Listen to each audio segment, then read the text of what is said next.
Hello, this is Pastor Fran, and this is the 180. It's a 3-minute video dedicated to revitalization for Beacon of Christ Church. I want to spend just a few minutes talking about a really good question that was asked of me 2 months ago when I was coming in view of a call. And that was asked by Lois Rice. And let me just say, this was a genius question, and I really mean that she had asked. The question she asked was this: what is the difference between revitalization, which are the things that we hear about a lot lately, and the old time revival? What's the difference there?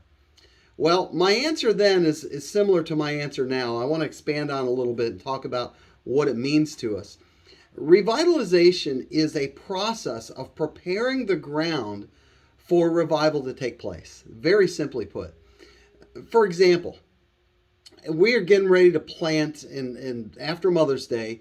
We plant in the fields things like tomato plants and other things. Some of you will plant sooner, I know that.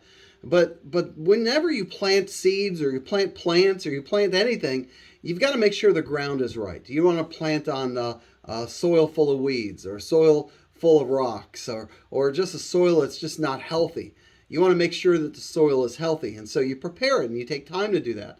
Same thing for revitalization. You want to make sure that the church is healthy and ready to receive people as they become involved in the church and they become disciples. And so you want to have processes for them to be disciples and become disciples, grow in their worship and their ability to serve Christ and their knowledge of the scriptures and be able to share him with others. And so there's processes that you have that take place to get that done. So it really is a change of mindset, revitalization, and it doesn't mean you have to change your identity. We're never going to be a church planting church. We're going to be a church that's going to be who we are, but we do it in a way with a mindset of making disciples, and our focus is going to be on making disciples. So what does that mean for us? What it means for us is we need to have an openness to place, here's tough words, the Great Commission over our great comforts, right? We got to make sure that we are not placing preferences put it in a place where it becomes a sacred cow, so that we can make sure that doesn't interfere with reaching new people and continuing to help them to grow in Christ. Now, I've said this last week, I'll say it again this week.